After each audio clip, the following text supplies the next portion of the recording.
नमस्कार, उत्तराखंड बुलेटिन में आप सभी का स्वागत है। मैं हूं आपके साथ सपना नवार। शुरुआत करते हैं बुलेटिन की। प्रदेश में समय समय पर कैबिनेट विस्तार को लेकर चर्चाएं तेज हो जाती हैं।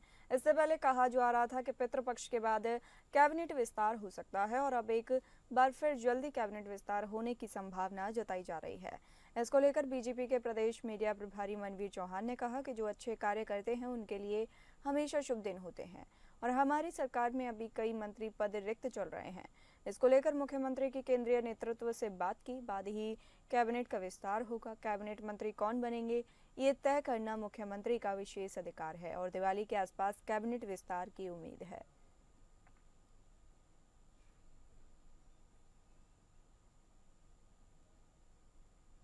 प्रदेश में देखिए, शुभ दिन हमेशा ही होते हैं। जो अच्छे कार्य करते हैं उनके लिए हमेशा शुभ दिन होते हैं। और हमारे सरकार में मंत्री परिषद के कुछ पद रिक्त पहले से चल रहे हैं और इसको लेकर के आदरणीय मुख्यमंत्री जी केंद्रीय नेतृत्व से उनकी वार्ता के बाद ही मुझे लगता है जल्द ही कैबिनेट का विस्तार होगा।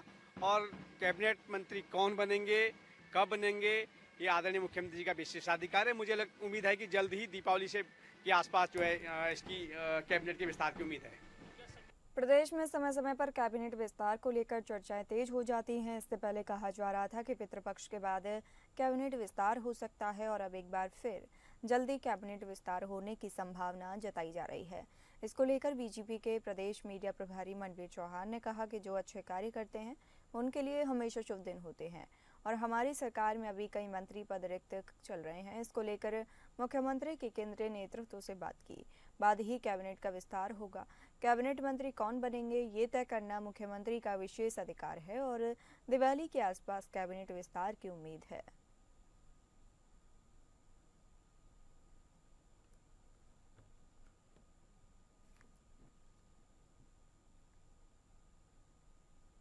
प्रभारी चौहान ने कहा कि जो अच्छे कार्य करते हैं उनके लिए हमेशा शुभ दिन होते हैं और हमारी सरकार में अभी कई मंत्री पद रिक्त चल रहे हैं। इसको लेकर मुख्यमंत्री की केंद्रीय नेतृत्व से बात की। इसके बाद ही कैबिनेट का विस्तार होगा। कैबिनेट मंत्री कौन बनेंगे ये तय करना मुख्यमंत्री का विशेष अधिकार है।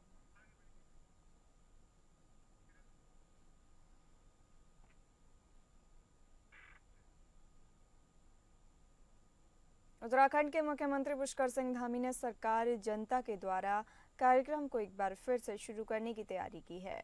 आम जनता की समस्याओं का त्वरित निदान करने के लिए इस तरह के प्रयास किए जाएंगे कि लोगों को उनके घर और गांव में ही उनकी समस्याओं का निदान हो सके। कैबिनेट मंत्री सौरभ बहुगुणा का कहना है कि सरकार लगातार आम जनता के साथ जुड़कर काम कर रही है।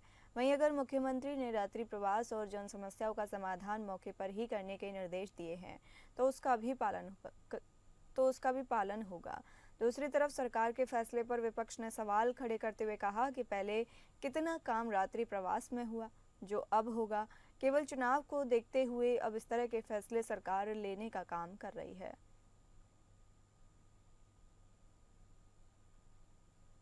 देखिए मंत्रियों को ऐसे भी उसका काम मंत्रियों का काम विधायकों का काम यही रहता है कि अपने क्षेत्र में जनता के बीच में रहें। जनता की क्या समस्याएं हैं, उनका क्या समाधान है, उसको जल्द से जल्द उसका निस्तारण किया जाए। और लगातार जब से हम लोग ने मंत्री पद संभाला है, हम लोग भी जिलों के दौरे में है, चाहे आपदा आए, चाहे कोई मेले हो, चाहे वहाँ पे कहीं कुछ जनता की कोई समस्याएं हैं, तो हर मंत्री अपने क्षेत्र के साथ साथ समस्त जिलों में जनता के बीच रहता है। और मुख्यमंत्री जी ने अगर ये आह्वान किया है कि हर मंत्री रहेगा जनता के बीच जाके, तो हम जरूर उसको फॉलो कर भी रहे थे और करेंगे भी। देखिए चुनाव भी आ रहे हैं, जनता के बीच में रहने से बहुत सारी समस्याओं का समाधान जल्द से जल्द हो जाता है। मंत्री जब वहाँ जिलों में बैठेंगे जनता के सामने, तो अधिकारी भी समस्याओं को जल्द से जल्द निस्तारण करने में इंटरेस्ट दिखाता है। तो अच्छी पहल, मैं उसका स्वागत करता हूँ। अच्छा, सूबे के स्वास्थ्य मंत्री धन सिंह रावत ऊधम सिंह नगर के जसपुर सामुदायिक स्वास्थ्य केंद्र पहुंचे, जहां भाजपा कार्यकर्ताओं ने उनका स्वागत किया। इसके बाद स्वास्थ्य मंत्री ने सामुदायिक स्वास्थ्य केंद्र जसपुर में नवनिर्मित ब्लॉक पब्लिक हेल्थ यूनिट का लोकार्पण किया।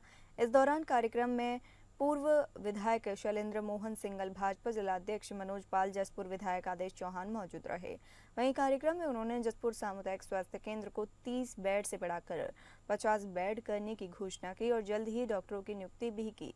मीडिया से बातचीत में धन सिंह रावत ने कहा कि जसपुर अस्पताल को 50 बेड का अस्पताल बनाया जाएगा और पब्लिक हेल्थ सिस्टम के अंतर्गत जितनी भी जांचें हैं सारी जांचें जसपुर में ही हो जाएंगी। लैबों में जांच करवाने के लिए मरीज को बाहर नहीं जाना पड़ेगा। जल्द ही जसपुर सामुदायिक स्वास्थ्य केंद्र में बाल रोग विशेषज्ञ की नियुक्ति की जाएगी। उनके द्वारा बताया गया कि पूरे प्रदेश में 280 डॉक्टरों की नियुक्ति होनी है। उत्तराखंड में अब डॉक्टरों की कमी नहीं होगी। उन्होंने कहा कि चिकित्सकों की हाजिरी बायोमेट्रिक मशीन द्वारा दी जाएगी। जितने भी पैरामेडिकल स्टाफ के पास आवास की सुविधा नहीं है उन्हें आवासीय सुविधा भी दी जाएगी ताकि जरूरत पड़ने पर 24 घंटे स्टाफ हॉस्पिटल में उपलब्ध रहे।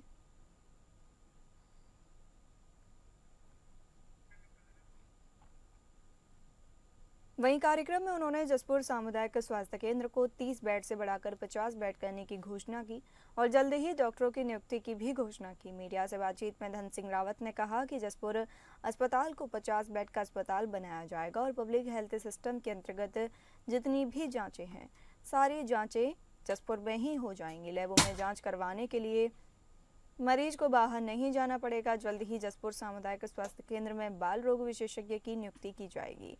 उनके द्वारा बताया गया कि पूरे प्रदेश में 280 डॉक्टरों की नियुक्ति होनी है। उत्तराखंड में अब डॉक्टरों की कमी नहीं होगी। उन्होंने कहा कि चिकित्सकों की हाजिरी बायोमेट्रिक मशीन द्वारा दी जाएगी। जितने भी पैरामेडिकल स्टाफ के पास आवास की सुविधा नहीं है उन्हें आवासीय सुविधा दी जाएगी ताकि ज़रूरत पड़ने पर 24 घंटे स्टाफ हॉस्पिटल में उपलब्ध रहे।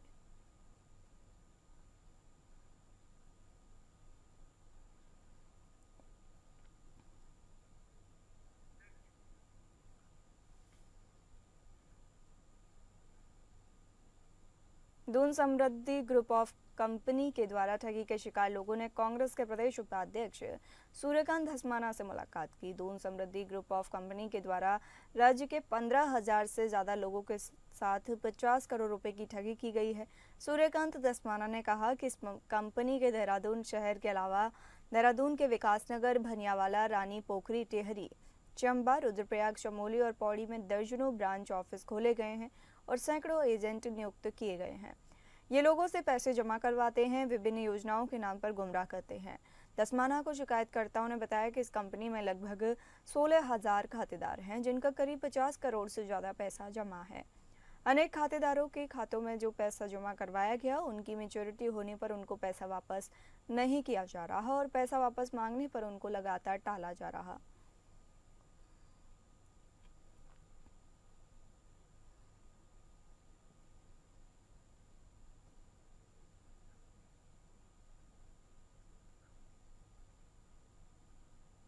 करोड़ों रुपए लेकर के चंपत हो गए। लोगों ने इसकी एसएसपी से शिकायत करी, थाना नेहरू कॉलोनी में मुकदमा भी कायम करा दिया है, लेकिन इनका पता नहीं लग रहा है। अभी आज जो पीड़ित लोग हैं उनमें से बहुत सारे ऐसे लोग हैं जिनके पैसे जमा है, बहुत सारे ऐसे लोग हैं जो एजेंट्स के रूप में काम कर रहे थे और उन्होंने अन्य लोगों से पैसे लेकर के इनके यहाँ जमा करवाए। बहुत परेशान लोग हैं, दर्जनों लोग हैं जो देहरादून में इनसे परेशान हैं, पीड़ित हैं, जिनका पैसा लेकर के गायब हैं। लोगों ने मुझे आज मुलाकात करी थी। मैं बहुत शीघ्र इस मामले में, क्योंकि एसएसपी से मुलाकात कर चुके हैं, मैं एसएसपी से भी बातचीत करूंगा और आवश्यकता पड़ने पर राज्य के पुलिस प्रमुख से, डीजीपी साहब से, इनके प्रतिनिधि मंडल को लेकर के मिलूंगा। जगमोहन चौहान जिन्होंने जो मेन कल्प्रिट हैं और उनकी पत्नी नीलम चौहान, इनके बारे में पुलिस को कार्रवाई सख्त करनी चाहिए।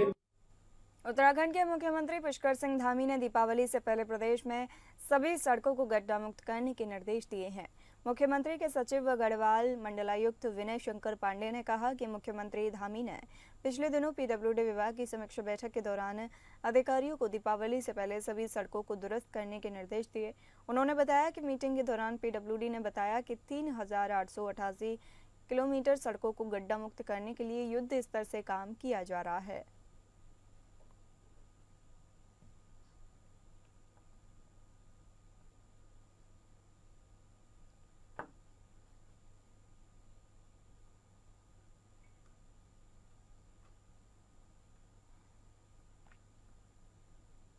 रुद्रपुर में भारतीय रेलवे माल गोदाम श्रमिक संघ की एक बैठक उत्तर प्रदेश के अध्यक्ष संतोष मणि निषाद की अध्यक्षता में संपन्न हुई।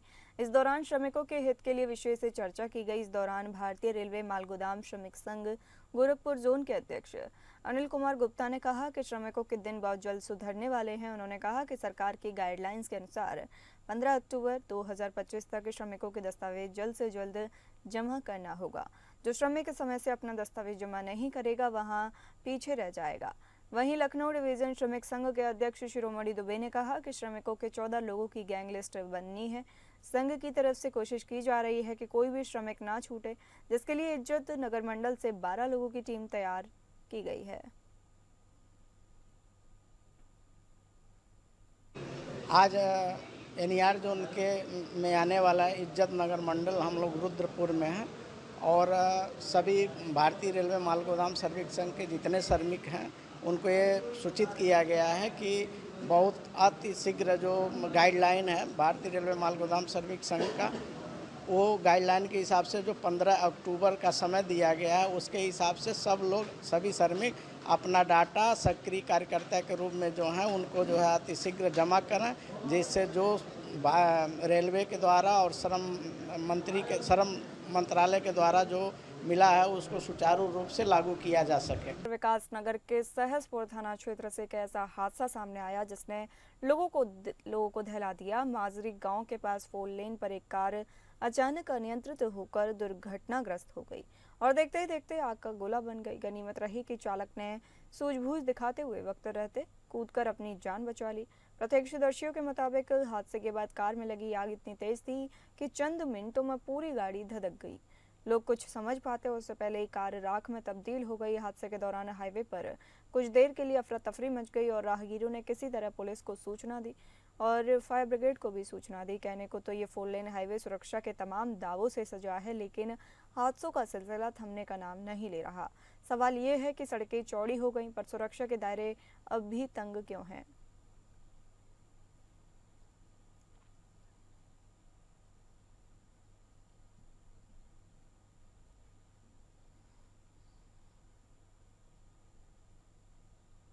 काशीपुर में बीते दिनों हुए जुलूस प्रकरण में अब तक कुल 35 लोगों की गिरफ्तारी हो चुकी है। वहीं 9 नाबालिग बच्चों को किशोर न्याय बोर्ड उधम सिंह नगर से जमानत मिल गई है। रुद्रपुर स्थित किशोर न्याय बोर्ड की प्रधान मजिस्ट्रेट शिखा भंडारी ने ये फैसला सुनाया। बताया जा रहा है कि सुनवाई के दौरान मुजीब एडवोकेट ने नाबालिगों की ओर से मजबूत तर्क रखते हुए अदालत को यह भरोसा दिलाया कि सभी बच्चे भविष्य में किसी भी तरह की अनुचित गतिविधि में शामिल नहीं होंगे। अदालत ने दोनों पक्षों की दलीलें सुनने के बाद जमानत मंजूर कर ली। इस फैसले के बाद बच्चों के परिवारों में राहत की लहर है। वहीं प्रशासन अब भी घटना के अन्य आरोपियों की तलाश में जुटा है। बताते चलें कि काशीपुर में हुए जुलूस के दौरान हुई इस घटना में अब तक कई लोगों को गिरफ्तार किया जा चुका है और पुलिस की जांच जारी है।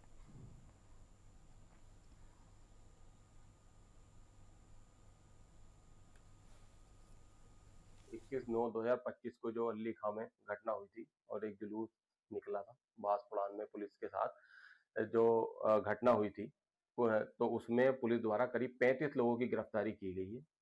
उसमें जिसमें से कि नाबालिग 10 बच्चे करीब किशोर न्यायालय में जिनकी बेल लगी थी आज माननीय किशोर न्यायालय द्वारा हमें उनमें बेल दी गई है, जिसमें मैंने मोहम्मद फरहान अफजल व मोहम्मद सुभान की बेल मैंने इसमें कराई है। एक बेल मेरी और लगी है, वो 6 तारीख में लगी है। तो आज माननीय न्यायालय ने हमारे तर्कों को सुन के उन दोनों को जमानत पे दिया गया। हमारे साथ साथ करीब 9 बच्चों की बेल और दी गई है, जिसमें और अधिवक्ताओं ने भी पैरवी की है। अभी 2 बच्चे और हैं, उनकी भी बेल 6 तारीख लगी है उनकी भी।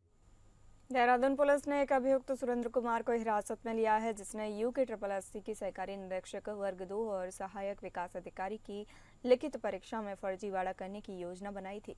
सुरेंद्र ने अपनी वास्तविक उम्र छिपाने के लिए फर्जी दस्तावेज बनाए और 3 अलग अलग परीक्षा केंद्रों टिहरी, हरिद्वार और देहरादून से 3 अलग अलग मोबाइल नंबरों का उपयोग कर आवेदन किया। UKSSC की शिकायत पर वरिष्ठ पुलिस अधीक्षक देहरादून ने गोपनीय जांच के आदेश दिए। जांच में पता चला कि सुरेंद्र ने अपनी जन्म तिथि को 1988 से बदलकर 1995 दर्शाया और फर्जी प्रमाण पत्रों का उपयोग किया। पुलिस ने उसके खिलाफ रायपुर थाने में धारा 318(4), 336(3) और 340(2) BNS के तहत मामला दर्ज किया है।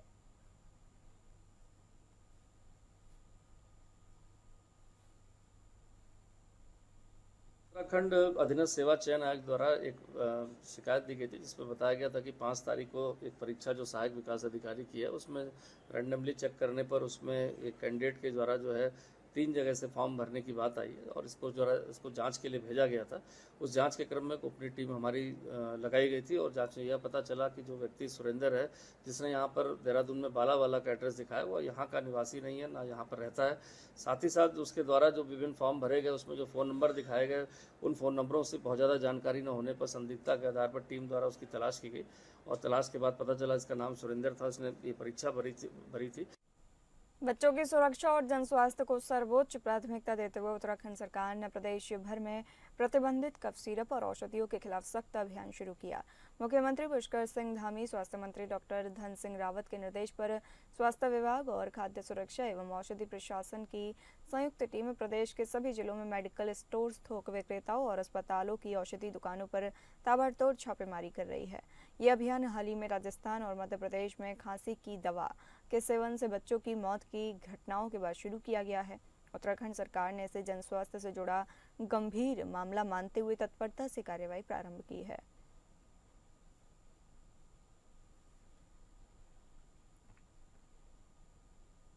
हमें अब कहा है कि 4 साल से नीचे के बच्चों को बिल्कुल भी ये देना नहीं है कफ सिरप, और सैंपलिंग के लिए हमने आदेशित किया है कि कहीं भी किसी भी स्टेट से अगर आ रहा है तो उसको सैंपल लेकर के उस फिलहाल उन दवाओं को फ्रीज कर दें वहीं पर मौके पे ही, और उसको बाजार में बिकने न दें। मतलब सर, जो मेडिकल स्टोर अपने आप दे रहे हैं कफ सिरप, वो बैन किया है, डॉक्टर लिखे तो तब चल सकता है? नहीं, डॉक्टर भी लिखे, लेकिन हम एक एडवाइजरी जारी हुई है भारत सरकार की तरफ से भी कि 4 साल से नीचे के बच्चों को नहीं लिखना है वो दवा, तो डॉक्टर भी इसका ख्याल रखें तो अच्छा रहेगा। सर, ये पूरे उत्तराखंड में आदेश जारी हो गए हैं? उत्तराखंड में पूरे आदेश जारी करते हैं, सैंपलिंग के आदेश जारी करते हैं, इंस्पेक्शन के आदेश जारी करें, और आप देखेंगे बहुत तीव्रता से हम काम कर रहे हैं इसके ऊपर कि किसी को भी कोई अप्रिय घटनाएं न घटित हो, इसलिए हम रेगुलर मॉनिटरिंग कर रहे हैं। मानसून सीजन समाप्त होने के बाद प्रदेश की सड़कों को गड्ढा मुक्त करने का अभियान तेजी से शुरू हो गया है। मुख्यमंत्री पुष्कर सिंह धामी ने लोक निर्माण विभाग को 31 अक्टूबर से पहले सभी सड़कों को गड्ढा मुक्त करने के निर्देश दिए हैं।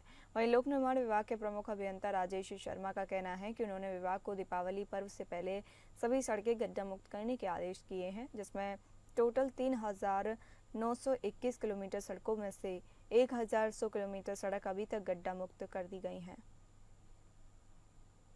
हमारे ओडीआर से ऊपर पर जितने मार्ग हैं हमारे, तो 3921 किलोमीटर करीब हम लोगों को अभी पैच रिपेयर का काम करना है, और 1100 किलोमीटर करीब हम लोगों ने पैच रिपेयर कर दिया है, और इस प्रकार से हम लोग 28% करीब हमारी प्रगति हुई है।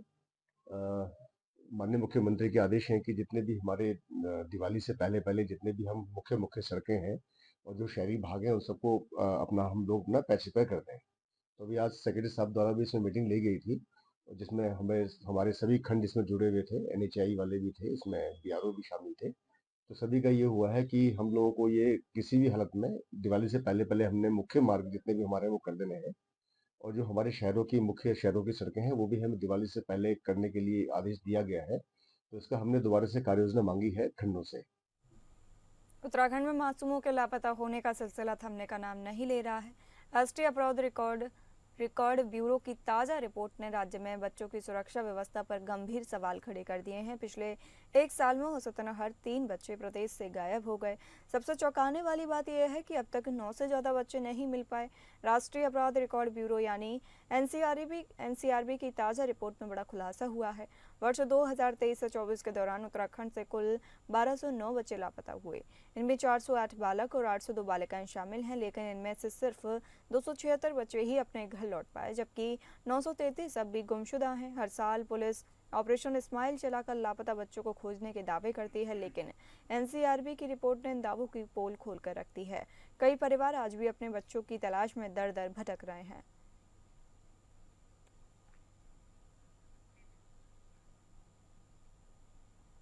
एक तरफ बरसात के बाद और मौसम के बदलाव के कारण जहां मानव जीवन को गर्मी से निजात मिलती है, तो वहीं दूसरी ओर इस बदलते मौसम के चलते वन्य जीवों को भी काफ़ी राहत मिलती हुई दिख रही है और मौसम का लुत्फ उठाते हुए वन्य जीव नजर आ रहे हैं। आपको बता दें कि जनपद ऊधम सिंह नगर की तराई पश्चिम वन प्रभाग में इन दिनों वन्य जीव मौसम का आनंद लेते हुए नजर आ रहे हैं। जो सीजन है इसमें जो हम लोगों को तो अच्छा लग ही रहा है, लेकिन जो वन्य जीव हैं उनके लिए भी गर्मी से राहत मिली है, काफ़ी अच्छा फील करते हैं इस समय। और ये हम लोग देख सकते हैं कि जब भी हम अंदर जाते हैं जंगल की तरफ तो हमको लगातार दिखता है कि वन्य जीव काफ़ी संख्या में बाहर निकल के आते हैं बाहर। तो वो बड़ा अच्छा सीजन है इस समय, और जो हमारे टूरिस्ट हैं जो कांटों में जो भी आते हैं उनको अधिक से अधिक मात्रा में इस समय उनको साइटिंग हो रही है। तो ये बहुत बढ़िया सीजन है, और इसी को देखते हुए लगातार हमारा कांटो जोन जो है लगातार इस समय जो है पूरे उस पर चल रहा है, लगातार बुकिंग पूरी फुल हो रही है। कई जगह कई बार हमारा जब ऑनलाइन फुल हो जा रहा है तो उसके बाद में हमको कई बार अप्रोच करते हैं लोग, लेकिन क्योंकि हमारी एक लिमिटेशन है उसके हिसाब से ही हम उतना कर पाते हैं। फिलहाल इस बुलेटिन में इतना ही। नमस्कार।